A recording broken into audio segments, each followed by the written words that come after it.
Hello everyone. Wait, it's your channel. Hi guys, it's Kennedy, but they call me Casey now, and I'm with Austin Delafosse, and today we're doing 50 questions with the Karsten Scholar. It's 25. Wait. Yeah, it's 25 questions. 50. Yeah, she's right. My fault. Okay. Yeah, like she said, my name is Austin Delafosse, and today we're gonna be doing 50 questions with a Karsten Scholar. So let's get into it. Okay. What's your name? So once again, my name is Austin Delafosse. I'm Casey. All right. We have to ask questions too. Okay. Next question. Where are you from? Detroit, Michigan. Are you really from the? No, you're not from Detroit. Where are you really from? I tell people Detroit, Michigan. She's from Canton, Michigan. It's better than Lake Charles. All right. Anyways, I'm from Lake Charles, Louisiana, the best city in Louisiana. People say New Orleans, Baton Rouge, but Lake Charles is where it's at. What's the next question? Why did you choose an HBCU? So I'm gonna keep my answer pretty short. So honestly, my high school is majority white, and I really felt kind of out of place within my high school. I didn't really have as many friends as I wanted, and I felt like I couldn't really be myself as a smart black kid. So I really wanted to come to HBCU so I could get that experience. What about you? I got really mad towards the application season in senior year. A lot of microaggressions, people saying, "Can you get into that school?" Or do you have the grades? Are you competitive? One person called me a nigger, but he was drunk. Oh my god. Anyway, left a sour taste in my mouth. So why did you choose Howard? Karsh. Yeah, that's same here. Honestly, Howard wasn't really on my top choice. It was really like Morehouse and Xavier, but then Howard gave me like a full ride, so I was like, kind of have to come here.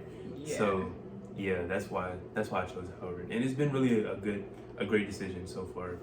Howard was definitely a leap of faith, because when I accepted to go here, I hadn't even visited the school.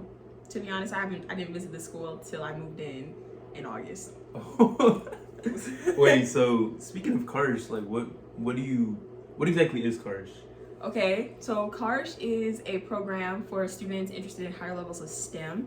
We agreed to apply to a long list of either PhD or MD PhD programs, and it's full of mentorship and friendship and guidance. Yeah, so I'm on the MD PhD track of the Karsh program, and so far, like, Karsh has really been a great opportunity for me, not only with the network that I've gained, but just the friendships. Like, you're around, like I said, I came here because I wanted to be around other smart, intellectual black kids, and that's really what Karsh is. You can have fun, be social, but also, you get your work done. That's what I really love about Karsh, and just the connections you make with other people. So what's your major? So I'm a chemistry. I'll give my Howard intro real quick. My name is Austin Delafosse, chemistry major, math minor from Lake Charles, Louisiana. Hi, my name is Casey. I'm a sophomore chemistry major, Spanish minor from Detroit, Michigan. So we're both chemistry majors. We're currently taking organic chemistry. But why did you choose this major? Why did I choose chemistry? I don't know.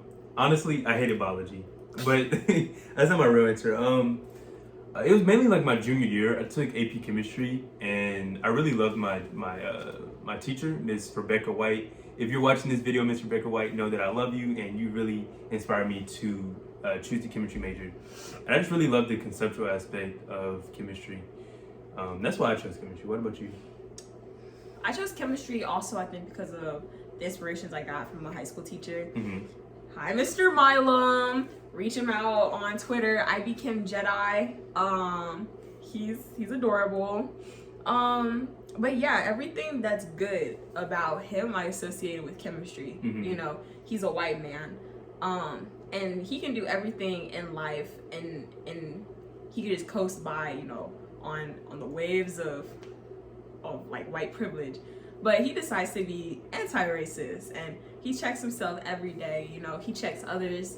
He's the head of the African American Student Association. Interesting. Okay. He plays the piano. So he's just a cool guy. He's an amazing guy. Nah, that's cool.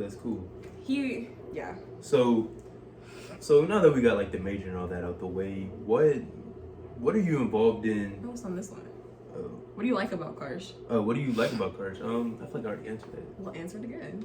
So like I mentioned earlier, the main reason why I love Karsh or enjoy Karsh is because of the connections. the friendships that I've made within the CARS program, the networks that you have. This being around other smart black kids is really what I was looking for, and I gained that through the CARS program. I really like the opportunities to connect with people. When you are not born in a really privileged status, like basically if you're not white, you don't have a lot of those connections that you get from nepotism or just knowing certain people. And with CARS, you really get to know a lot of people who can advance you in those spheres. Right. Okay. So now that we got CARS and our majors out the way, what are you involved in on campus? I can't say completely. Should I not even say that? Anyways, I'm part of Model UN. I am I'm onboarding to work in a lab. I like to pick flowers off of people's property, and as you can see, the flowers in the background. that's about it right now. What about you? So for me, I'm involved heavily with Louisiana Club, Math Club, Chemistry Club, and I think that's it. I can't really think of another one right now, but yeah, it's been really great to be involved in campus. You get to meet so many other people outside of the CARS program and just see different perspectives and just really, I guess, become a leader on your campus and make a difference. What did you do this summer? So this summer, so part of the CARS program, they require you to do summer research. So I did some research at the University of Minnesota, where it was called the program. The program is called LSERP, and yeah, that's what I pretty much did this summer. I'll kind of get into the research area a little bit later. What about you? I went to Salt Lake City, the land of the Mormons, the land of 0 black people, and I worked in cerebral malaria. Fun fact, I got bit by a mouse that we infected with Plasmodium burgdorferi. Anyway, what did you enjoy about your research? So, I don't know. I feel like I had a personal connection with my research. So I'm really into neuroscience because it involves Alzheimer's disease, Parkinson's, different neurodegenerative diseases. And considering that some of my family members are affected by neurodegenerative diseases such as Alzheimer's, it was really almost like a personal connection for me to try and find a cure to those diseases. So during the summer, I researched the partial loss of ataxin 1 on base-1 protein expression. So basically, that's looking at base-1 protein is essentially what can lead to increased Alzheimer's disease expression. So I was basically researching that pathway. And I don't know, it was just really cool to be within the lab and to see how your research can affect an overall process that a family member or somebody you love is affected by.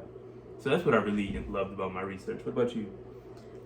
I really enjoyed how real it was. When you think of science, you think go, procedures all day, every day, but it really was not. I came in, we start a procedure, and we'd wait. And we'd do another step of the procedure, and we would wait. Mm-hmm. And I would just be sitting here oh my gosh. My favorite part was when we did this procedures and then we analyzed the data. Mm. But even that wasn't completely fun because sometimes it didn't line up with the story you were creating. Right. So, it's a lot of trial and error. It's a lot of waiting and starting. And I like that I realized that early. Right. What are your current research, what did you say? Interests? What are your current research interests? My current research interest, like I mentioned earlier, is really in the neuroscience area. I might expand upon that and look into the cancer pathogenesis area of research. But really, right now, I'm really enjoying neuroscience, especially Alzheimer's disease, Parkinson's, and different diseases like that. What about you? Tropical disease. Why tropical disease? What do you enjoy about that? I like that it affects a lot of underrepresented communities, mm-hmm. and those are the types of people and places that I really want to serve in. Mm-hmm. And those are the types of people and places I really want to serve in. If school didn't exist, what would your dream job be? If school didn't exist, what would my dream job be? So, as a kid, I really enjoyed watching this show called Bizarre Foods. So, it was a guy named Andrew Zimmerman. So, he would basically travel the world, different countries, and just try a bunch of exotic foods. And for me, I really love that. because anytime I go to a new restaurant, I always try a new food. So, for example, I went to Miami 1 year for spring break with my family. We went to this restaurant and I tried dolphin, right? I tried dolphin, and I don't know, because it's just something that I've really been interested in, just trying new foods. So if school didn't exist, then one job I would really love to have is just to travel the world, cook, and just try a bunch of exotic foods. What about you? I think I'd be a farmer, or you know Jane Goodall, the one who researched monkeys in Africa. I think I would do that. Research monkeys? Yeah, I think she researched apes. I did a presentation on her in like 5th grade. I think I got an A. Didn't she get murked by an ape? No. No? No, but I remember the story she told about apes. Like, there was this one ape that saw his mom died, and it died of depression near her grave. Well, okay. It didn't carry on. Dang. That was so sad. That's I tough. would have studied monkeys, That's tough. or maybe just grow my own food. What are your favorite hobbies? Favorite hobbies? Number one for me, it'd have to be working out. That's something that is really a huge stress reliever for me. So anytime stuff gets kind of tough or I get kind of down on myself, I really just turn to the gym as an outlet. Outside of the gym, I really love doing outdoor activities like playing basketball, playing football, just outdoor hiking, fishing, hunting, just different outdoor activities. Love spending time with family, man. My parents, if you're watching this, just know I miss y'all. Can't wait to see y'all during Thanksgiving break. I'm not a huge TV person, so I don't really watch TV much. But mainly just working out, outdoor activities, cooking, and just stuff like that.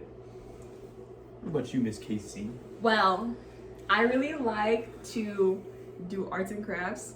You know, Would you like to show them an example? Just looking at it. This is one of them. I painted at, it was me and our mentor, they had hosted a painting set, so we were painting. Non-alcoholic, of course. Oh yeah. We were drinking, what was it, like orange crush? Yeah. Something like that. Cream soda. I also like volleyball, and I begrudgingly work out. I like to eat. What weird talent do you have? I think you should go first. I can juggle. She can juggle. I don't know. I was kind of having trouble with this question. I don't really know, like, if I have a weird talent. I mean, I'm ambidextrous. I can write. Really? Yes. She don't believe me. I can write with both hands, eat with both hands, throw with both hands. That's not a talent. That is a talent. Eating with both hands? Okay, writing too. You hating because you can't do it. You wish you were like me. Next, what is your favorite season? My favorite season? I'll probably have to say summer. Because that's when my outfits be fire. Yeah, so summer is my favorite season. I love the heat, love to be outside. I just feel like that's the best season, you know? Just because I don't like being in the house. I like to be outside. So summer for me. You give me, I feel like you like a fall, winter person. Is that true? My favorite season is salt. Huh? Say it. Say it again. My favorite season is salt. You asked the question. Alright, we asked that one already. So diving a little bit deeper. Who inspires you? I don't want to be that Christian person, but I have to say Jesus. Jesus inspires you? No, I respect it. But like, I don't know. People do a lot of great things, but you know, they mess up sometimes. Mm-hmm. I don't want to have an inspiration. I don't want to put inspiration into someone who's just as human as me. Well, I mean, I guess when you say inspire, it can just be different traits from, I guess, multiple people. It doesn't necessarily have to be one person, I guess.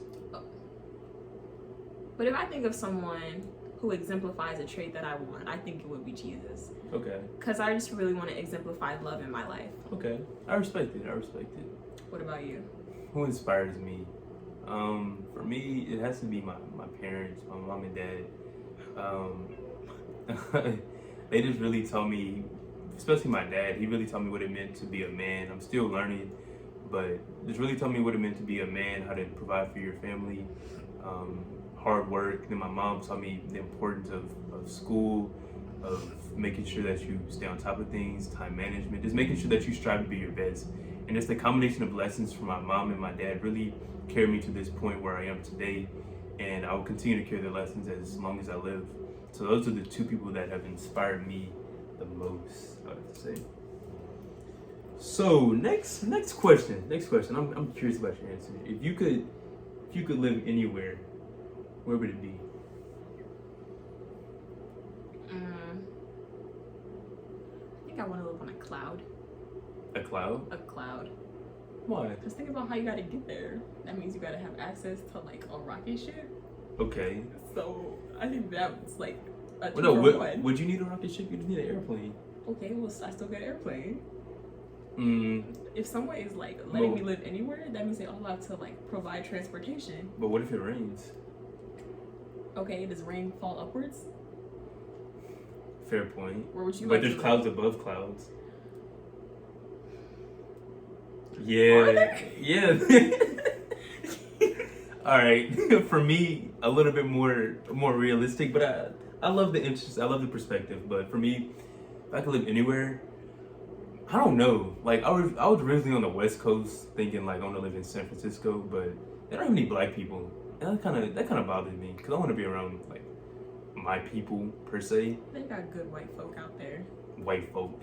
That's funny, but I would probably say like Dallas or like Atlanta. I don't know. Still deciding. We'll get there once I get my career and all that. Anyways, what's the next question? We're at 60 minutes. Speed your answers up. What is your favorite animal? What is my favorite animal? A dolphin. A liger. What is the last book that you read? Or what are you currently reading? I wasn't being very nice to my friend, so I'm now reading The Kindness Challenge. I'm currently reading Just Mercy. It's a pretty good book so far. What is your favorite movie? My favorite movie is The Dark Knight. Heath Ledger, he bodied the Joker, so I'd have to go with that one. What about you? Trolls World Tour. Say it louder for the people. Trolls World Tour. Shout out to my man's Queen Barb. She was cute. Are you an introvert or an extrovert? I think I'm more like in the middle. For me, I have to be like comfortable around people before I like turn into an extrovert. So I'll probably say lean a bit more towards like introvert. What about you? I think I'm more introverted. I mean, people are cool. You can always change how your outward appearance is, but deep down, I'm crying. What skill would you like to master? I want to learn how to play the piano and speak Spanish. Honestly, I'm not gonna lie, same. I wanna, cause I used to play the piano, but I really wanna like nail it down more, just master it. And I just wanna learn a new language. I wanna go to the DR. I wanna go to the DR. If you could sing this, If you could give this chapter of your life a name, what would it be? I'll go first. okay. I'd call it trial and error. Because I feel like we're at the point in our life where we're gonna make mistakes. We're gonna have wins, we're gonna have losses, but we're just learning from that. College is really a point in our life where we have a lot of personal growth, and like I said, trial and error. And depending on how you learn from those experiences will determine what you gain from your college experience. That's what I would call it, trial and error. What about you? I think I would call it restless and restless. Get it? Like restless and rest-less. Okay, that's clean. I understand. Because one, I'm sleep deprived every day, and two, I don't know. I just feel restless when it comes to a lot of things. I'm really excited about the next chapter of my life. I really want to start new things. I really want to become my own person and develop into somebody that isn't influenced by, I guess, my original home life. Mm-hmm. What's the next question? Okay. If you had to name one thing, what would you be an expert in? an expert in. I don't really want to call myself an expert, but something I think I could be pretty good at would have to be like teaching people about health and wellness, like workout tips, foods to eat. That's something that I'm like really passionate about, and I feel like I have a lot of knowledge about. So that's something I would feel like I'll be an expert in. What about you? I'm an expert at hugs. Did you know that you need 8 hugs a day for maintenance and 12 hugs a day for growth? Many people do not receive this amount of hugs. Do you get 8 hugs a day? I don't. Do you get? I used to get 8 hugs a day when I was in high school. Shout out to my friends, Claire, Alasia, Micaiah. Wait, it was 8 different people, or it would Hannah. just be like? No, well, we just be that. Hold on, I gotta finish shouting out my people. Sorry. Zeri, Sreya, Mira. Anyway, I just be hugging my pals on the couch. We just be cuddling Oh, at lunch. that's funny. All right, last question. What do you want your legacy to be? You answer that one first. That's a deep question. I'm not gonna lie. I just want my legacy to be one of someone who is honest, who is hardworking, and I don't know. Honest, hardworking. I don't know. I'm still trying to figure that out, honestly. I'm still trying to figure out what I want my legacy to be. But I just want to, at the end of the day, I just want to leave this world better than I found it. That's my answer, I guess. What about you? I want to be known as somebody who. Made people laugh, who helped people out, made life better for the people I'm around. You know. And sometimes I get sad when I think about my legacy, because Alexander Hamilton, he said, the legacy is planting seeds in a garden you never get to see. So you're never really gonna know how the world perceives you until after you're gone. I feel like there's some beauty in it, though. You think? Yeah. I mean, I feel like you don't always need to see it would be great to see the fruits of your labor, but for people to understand that you possibly inspired people through your actions, I think that's a great thing to imagine. I don't know. But yeah, that's the video of today, guys. I think that was more than 25 questions, but we're still gonna keep the title at 25 questions with a car student. That's the video for today. Once again, my name is Austin Delafos. And I'm Casey, and that's a wrap. We thank y'all for tuning in. Peace.